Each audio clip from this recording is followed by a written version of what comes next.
Misrachi pregunta hoy con dos invitados, Julio Sandoval, intensivista, y Miguel Mayo, exministro de Salud. ¿Cuándo se puede hablar de un rebrote? ¿Qué tiene que pasar para que eso se declare? En Panamá entiendo que lo que ha habido es un repunte, no un rebrote, ¿o eso es semántica, doctor Mayo? Buenos días, Flor, Julio, y buenos días a todos los que nos están viendo y escuchando en este domingo. Sí, yo personalmente pienso que esto es un problema de semántica.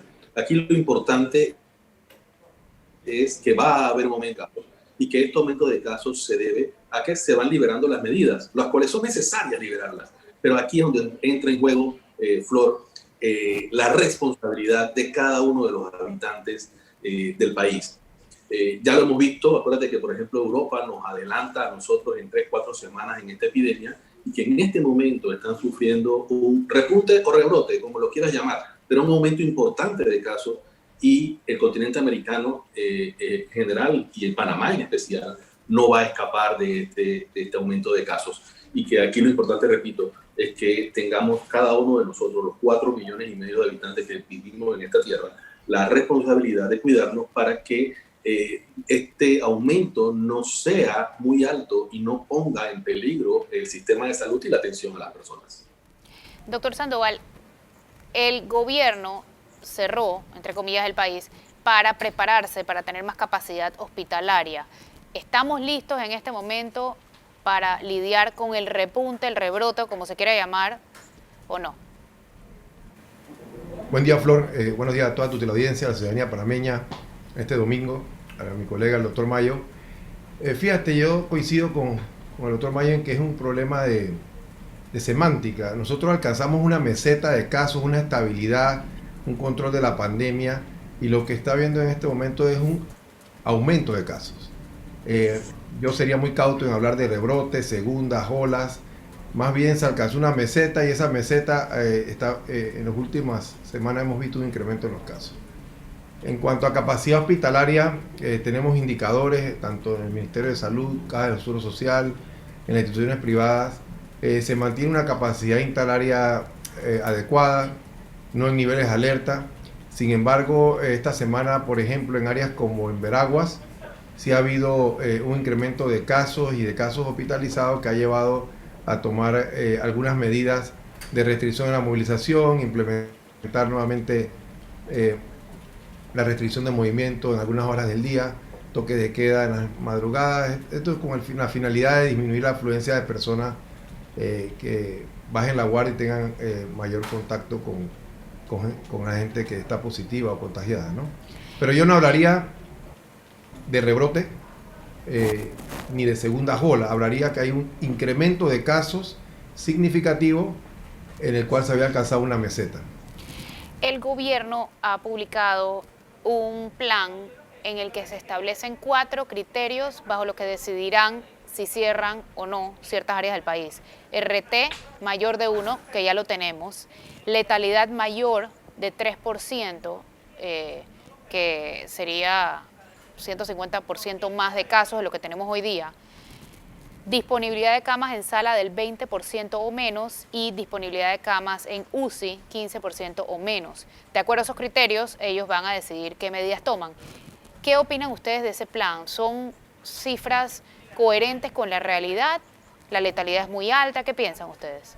Te quería mencionar ahí, Flor, es RT de 1 o menor a 1. Ese es lo que uno trata de controlar. La letalidad menor de 3%, quizás el número algo elevado porque es un virus que nos ha mostrado una letalidad a nivel mundial cercano al 1%, 1.5%. Y la disponibilidad de camas, que es el ámbito donde más nos desempeñamos, sí, que haya camas disponibles en las salas de un 20%, y en los pacientes más graves, que representan, cuando hablo de los más graves, recordemos que la distribución usual de los pacientes que se infectan por COVID, el 80-85% tiene un curso asintomático y leve.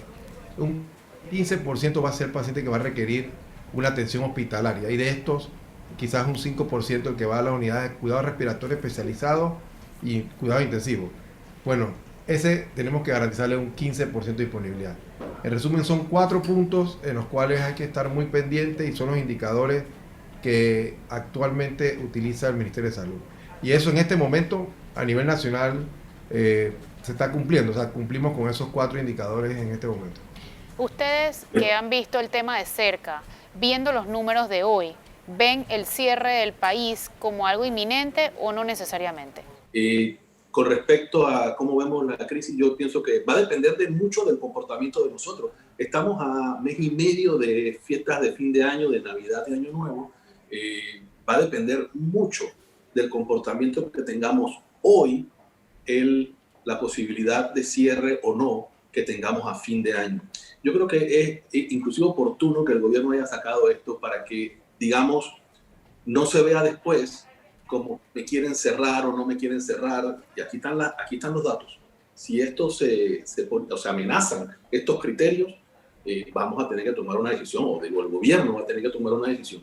Pero repito, esa decisión de fin de año va a depender de nuestro comportamiento hoy. Recuerden que esta es una enfermedad que tiene un periodo de incubación relativamente largo que podría ir hasta 14 días. Sabemos que la mayoría se presentan en menos de 8 días, pero podría ir hasta 14 días, lo cual a nosotros nos da un espacio, digamos, reducido para actuar y evitar la mayor cantidad de casos y muertes posibles. Coincido con el doctor. Era necesario y responsable la apertura asimétrica y gradual basada en indicadores epidemiológicos. Sin embargo, tenemos que hacer un llamado serio a la población. Es nuestra percepción que en algunas instancias se han bajado, se han relajado las medidas de bioseguridad que habíamos aprendido estos meses. Se están realizando fiestas con un descontrol, sin protección ni uso de mascarilla. Se están realizando reuniones familiares, amistades, almuerzos, de verdad que no tomando las medidas de precaución que tanto bien habíamos aprendido. Incluso hay muchos ciudadanos que han utilizado la apertura de nuestro aeropuerto para hacer viajes de placer y vacacionar. Yo les quiero dar un mensaje a toda esa gente. El virus no se ha ido. Incluso tenemos incremento en los casos. La principal barrera para no contagiarse es uno mismo. Ya hemos aprendido que el uso correcto y universal de la mascarilla es la medida efectiva para no contagiarse. Entonces, si usted baja la guardia y se reúne con amistades, hacen una fiesta en la cual nadie tiene mascarilla, comparten varias horas, usted hace viajes de placer y baja la guardia, vamos a tener un incremento de casos. Así que si ese es el escenario, si eso continúa, yo no descarto que a fin de año el gobierno central tenga que tomar algún tipo de medida de restricción basado en la protección de la población, porque uno ha tomado las medidas responsables de la apertura, la parte económica, social necesaria, pero nunca puede poner en peligro la vida de la gente. Entonces, si los números y los indicadores que acabamos de conversar se sobrepasan los niveles de alerta, como bien mencionamos, una de las medidas va a tener que ser retomar las áreas donde hayan esos focos de aumento, retomar con medidas de restricción y limitar los accesos, ¿no? Vamos a un cambio comercial, ya volvemos y ahondamos en esta última respuesta que me parece que tiene datos muy importantes. No se vayan, esto es Flor Misrachi Pregunta, hoy con Miguel Mayo y Julio Sandoval.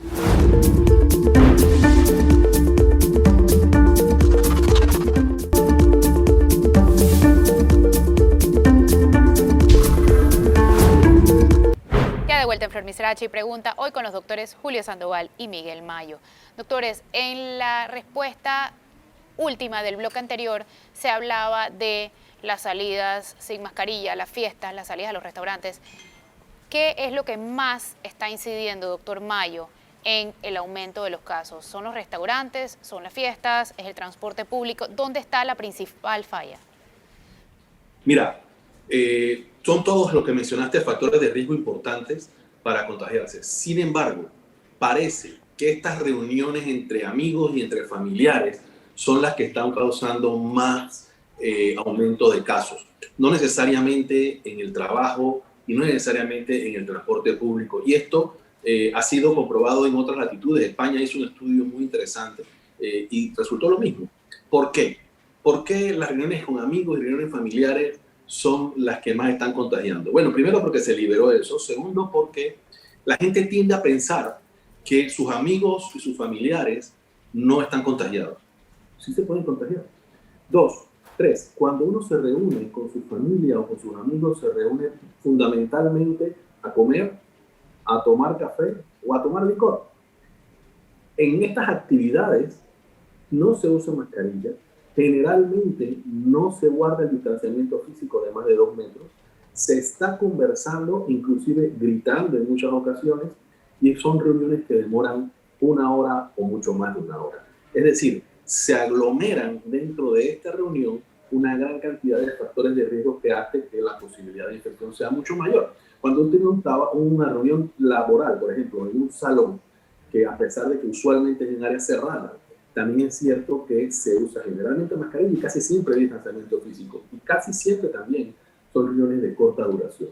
Entonces, definitivamente, son todas factores de riesgo, pero las reuniones familiares y con amigos es quizás el factor de riesgo más importante. Flor, importante a la población.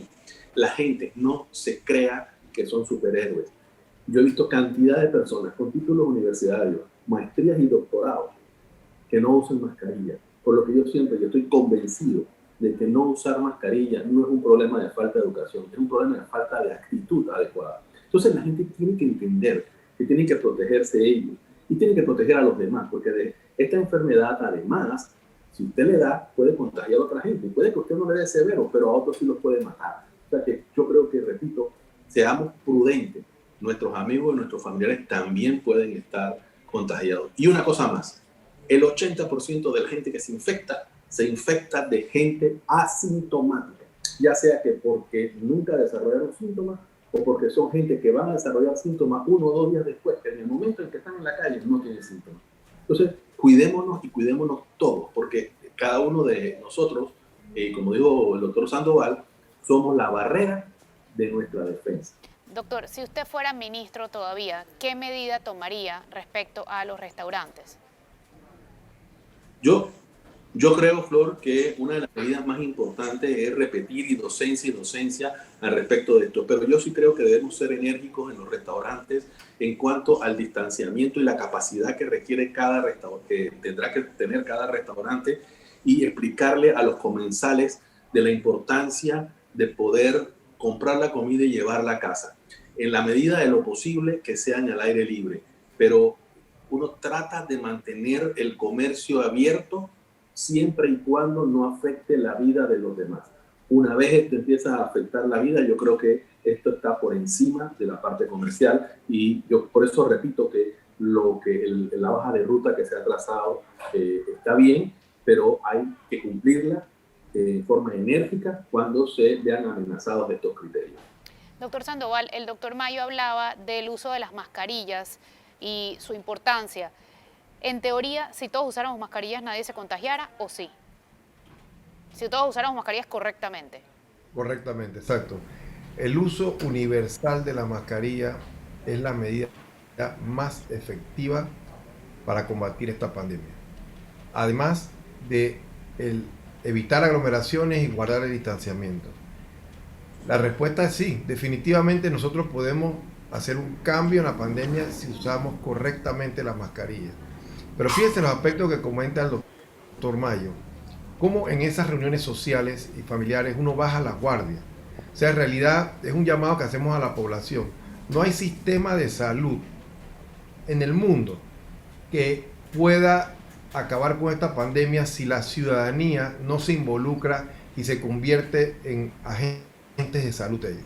Si usted va a una fiesta y usted ve que el vecino no está guardando la medida de distanciamiento, no está usando mascarilla, usted no sabe el estatus serológico, si le dio o no le dio, hágale llamada de atención, usted conviértase en un agente sanitario en ese momento. Igualmente en el transporte público, en un comercio, es la única forma, porque por más medidas y planes que el Ministerio de Salud intente en promocionar para tratar de que ese mensaje llegue, si la ciudadanía no toma conciencia, realmente va a ser muy duro acabar con esta pandemia.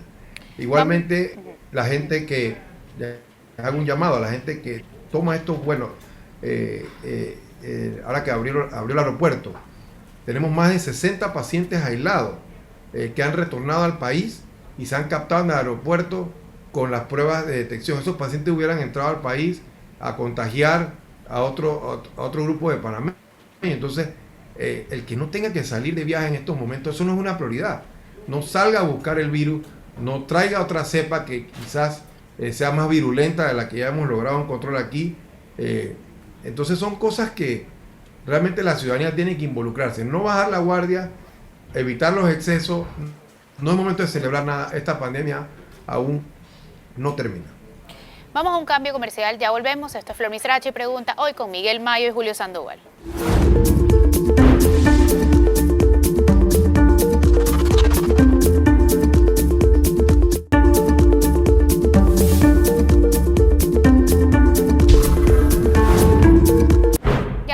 Misrachi Pregunta, hoy con los doctores Julio Sandoval y Miguel Mayo. Doctor Sandoval, entiendo que en cuanto a los hospitalizados, la edad promedio ha bajado. Ahora hay más jóvenes hospitalizados. ¿Por qué? ¿A qué se debe esto?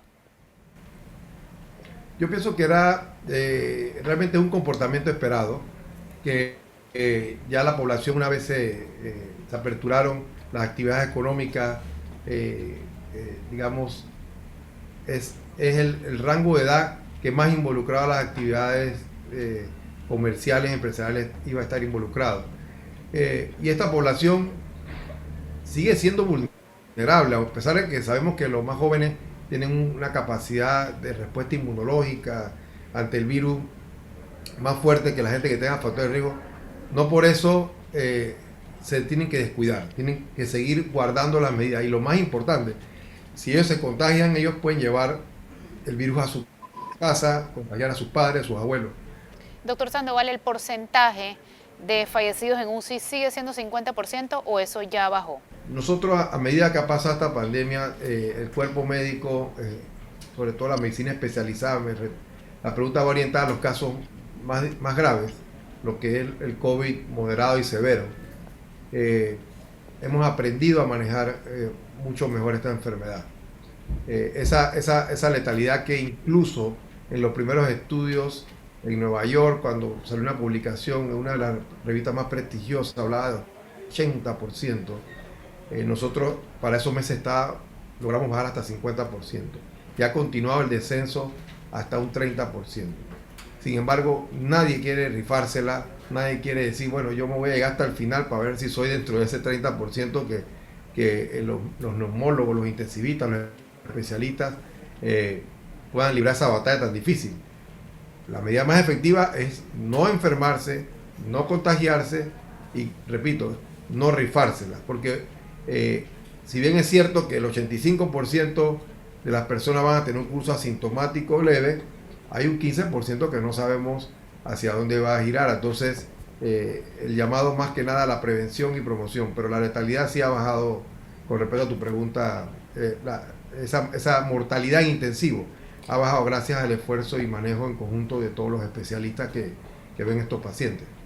Hablemos un poquito de la hidroxicloroquina. El MINSA inicialmente lo aprobó, pero salieron estudios que ya han dejado claro que no es efectivo. ¿Se sigue usando a discreción de los médicos o ya no? Cuando aparecen enfermedades nuevas y que no tienen tratamiento, empieza uno a hacer las investigaciones de cuáles son los posibles mecanismos para atacar el microorganismo, en este caso en particular de una enfermedad infecciosa, y aparecen muchas posibilidades de medicamentos. La hidroxicloroquina era uno de esos. En el principio, por su mecanismo de acción, daba la percepción de que podía disminuir la replicación viral. Sin embargo, esto tiene que ser comprobado después in vitro, o sea, fuera de las personas, y luego en vivo en las personas en los estudios clínicos que llamamos nosotros. Y los estudios clínicos para hidroxicloroquina, los estudios aleatorizados, es decir, al azar, hechos con gran número de personas, en diferentes etapas de la enfermedad, como profilaxis, en etapas tempranas, en pacientes leves, en pacientes hospitalizados, o inclusive en pacientes intensivos, no han demostrado mayor beneficio con el uso, no solo de la hidroxicloroquina, sino tampoco el uso de ritonavir, liponavir. O sea, hay varios medicamentos que han cursado con esta misma suerte. Así que realmente no se recomienda desde el punto de vista científico. Pero el MINSA lo aprobó y la pregunta es si a pesar de estos estudios se sigue utilizando a discreción del médico. Yo coincido con el doctor, en los estudios hay a favor y en contra, pero las sociedades científicas como la Sociedad Internacional de Enfermedades Infecciosas no recomienda el uso profiláctico ni el tratamiento de la hidroxicloroquina.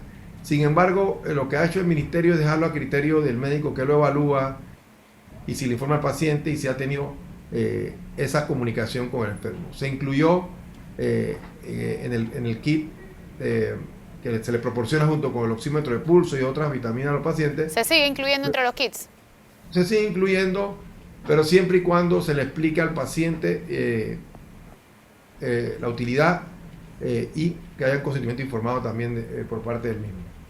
Y por último, yo quería enfatizar, discúlpame Flor, que más allá de debates que llevan meses entre un medicamento como la hidroxicloroquina o no, yo hago énfasis en pilares más importantes como es la promoción y prevención de la salud, la trazabilidad que se ha mejorado, el aislamiento y tratamiento físico, el uso universal de mascarilla. Ya tenemos los hospitales con capacidad instalada para los pacientes y que la población realmente tome conciencia. Aquí esta pandemia no la acaba una pastilla milagrosa. No va a ser que una pastilla haga que a ti te dé la enfermedad más leve o que no te dé la enfermedad. Si eso fuera así, ya hace rato en otros países hubiéramos visto el resultado. Hay otros pilares en la estrategia sanitaria mucho más valiosos que enfocar esfuerzos en que un medicamento trate de cambiar la enfermedad, como es en este caso la pregunta enfocada a la hidroxicloroquina. Y por último, esta semana tuvimos buenas noticias de las vacunas, las de marca Pfizer.